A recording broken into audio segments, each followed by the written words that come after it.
And it's about an issue which concerned me really for quite some time. They did a segment on 60 Minutes about this, but basically there is a 100% probability that our sun generating what they call a GMD, which is a solar storm, that hits our Earth and the magnetic field that we have around the Earth, and can fry everything that is electric above the ground, including our entire grid. And this would happen organically, naturally? That's just what the sun does? It has happened. There was they call it a Carrington event, which happened in, I think it was 1859. And at that time, basically we had telegraph lines, that, as far as electricity goes. And it fried our entire telegraph system. It was set up, had to be replaced. And the entire thing? The entire thing. And so imagine what that would do now with a very large storm, which there's a 100% chance of it happening. That was a 100-year event, they call that one. Hey guys, PayDroV here. Now another video for you guys, and in this video, I want to point a few things out and try to paint a bigger picture with everything going on. Now with the solar eclipse on April 8th, 2024, there's also talks about Cern being used and activated around this time as well. And there's a lot of speculation from portals to nuclear events. So something is happening and something dark is manifesting. We are seeing ongoing cyber attacks across the country. Something is happening, and I don't trust them. There's been other things going on as well. In Colorado, the FBI were at hospitals training staff in case of an attack, also what they call bioterrorism. First at 5:30, the staff at multiple local hospitals are now better prepared to handle a potential emergency. The FBI spent time in 3 ERs today in our area, walking doctors, nurses, and other staff through what they could do in case of a bioterrorism disaster. An agent with the FBI told you that disasters like these help improve communications, or disaster exercises, I should say, help improve communication among staff and others. Adam, a hospital official says that these drills are important in keeping the staff on their toes and prepared. Hospital officials say the disaster scenario was a toxin put in people's milk. The goal was to monitor how departments and agencies communicated with one another. There's a need for all of us. There's no one single agency that can handle this alone. Again, we handle that law enforcement investigation, the lead from the federal side, but that includes our state and local partners from law enforcement, includes public health. When you look at a W&D event, it's going to require all partners to come together. And it's very interesting with everything else going on. We are seeing hackers target U.S. water systems. The Biden administration is warning governors across the country to be on alert for cyber attacks targeting municipal water systems. Some water facilities lack even basic cybersecurity precautions. The U.S. water sector spans 150,000 public water systems. Local leaders have often struggled to find the cash and personnel to deal with threats from hackers.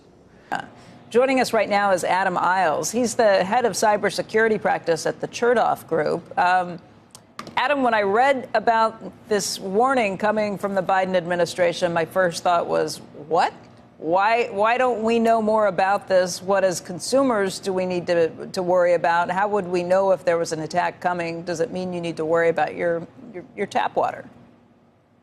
Well, look, let's talk about why we care about this. I mean, water is the most lifeline critical infrastructure sectors, and we think about this for 3 reasons, right? We worry about an interruption of availability. That can happen. It can happen in natural disasters, et cetera. What we're worried about is a precisely timed attack that would interrupt the availability of it. And things are getting very, very dark. We've seen the Baltimore Key Bridge collapse. They were saying the boat lost power and then struck the bridge. It all seems very weird. But I also did make a post on Facebook about a bridge. A false flag event was going to occur.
So we also have the UK blaming China towards cyber attacks. Now, this is part of the blame game, but this is also to distract from the real perpetrators in all of this. We have seen, of course, hackings and cyber incidents for Australia. Has Australia been a target by China? On this occasion, no. The Foreign Minister Penny Wong says Australia's electoral systems weren't compromised, but she says this other activity has obvious implications for Australia. Penny Wong saying it's unacceptable and it must stop. Now, this relates to a couple of incidents in the UK and the US. In terms of the UK, it claims that politicians, democratic institutions were targeted. The UK is accusing China of accessing the details of 40 million voters held by the Electoral Commission. And as for the US, it says 7 Chinese nationals targeted members of Congress, other officials as well, and they were part of a Chinese state-sponsored group known as APT-30. We are seeing the healthcare, hospitals, cyber attacks affecting patient care.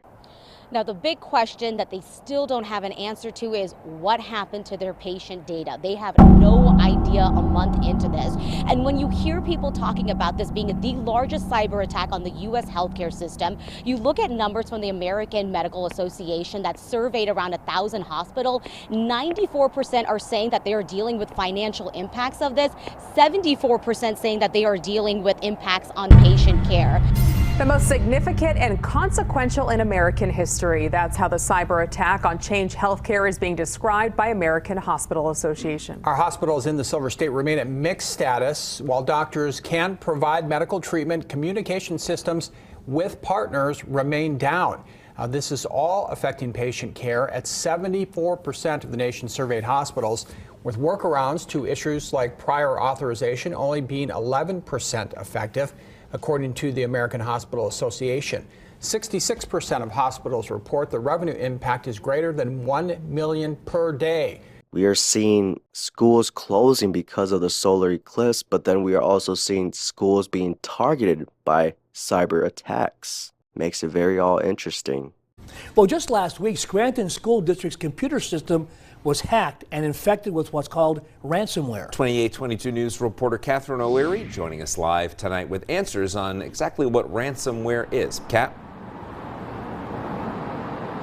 Nick, Andy, good evening. Yes, that is exactly what Scranton School District is dealing with. They have been a victim of a ransomware attack, and what usually ends up happening with those attacks is the victims have to end up paying the attackers to get all of their data back. There's soldiers, of course, National Guard being activated, stationed because of the solar eclipse. Also in the New York City subway stations because of violence. But there could also be a lot more happening that they're not telling us. Cell phone coverage may be a challenge that day. While we are surging resources in terms of additional coverage, and while we are basically expanding the bandwidth that 911 could use, it is possible that cell phones get a bit overloaded. If that happens, remember that 911 will continue to work. 911 works even when our cell phone grid is overloaded, but only use 911 for true emergencies. Being stuck in traffic, if you are okay, is not a true emergency. So darkness is coming and it's manifesting. We got Cern, AI. Something is brewing and something is unfolding. They also had meetings for counting weapons of mass destruction. Now, this all ties into the whole economy and the wording of Trump's bloodbath. Now, if I don't get elected, it's going to be a bloodbath for the whole. That's going to be the least of it. It's going to be a bloodbath for the country. That'll be the least of it. If this election isn't won, I'm not sure that you'll ever have another election in this country. Does that make sense? I don't think you're going to have another election in this country. If we don't win this election, I don't think you're going to have another election, or certainly not an election that's meaningful. And we better get out, I actually say that the date, remember this, November 5th, I believe it's going to be the most important date in the history of our country. Everything being transformed, a rise and a fall, relating to something much bigger going on than what is being said. You know, when Nancy and Grover were just talking about, that's a bloodbath. And now it's so ironic, Congressman, because the Biden White House and the EPA, they're going to finalize this week a major crackdown to stop America from driving gas cars. Those rules are coming down. That's what Trump was warning about. Yeah, and this couldn't come at a worse time. You know, they're trying to shift all of us to using electric vehicles, which are mostly all the components. 80% of those components come from China. But at the end of the day, where all of those cars, electric cars, have to be charged somewhere, the electricity has to come from somewhere. And just recently, the article in the Washington Post laid it all out, that we are already facing an electricity crisis. The American grid cannot sustain the current levels of growth, and especially if we're going to be on the forefront of things like artificial intelligence and have more data centers, this couldn't come at a worse time. This is why we look into things on a deeper level. We have to be aware of our surroundings, because when it hits the fan, we want to be somewhat prepared for the worst. And this isn't to be afraid or cause fear. We must keep our faith and stay strong.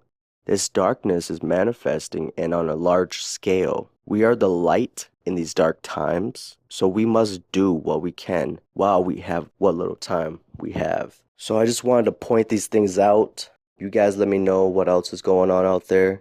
With that being said, have faith, remain vigilant, and God bless you all.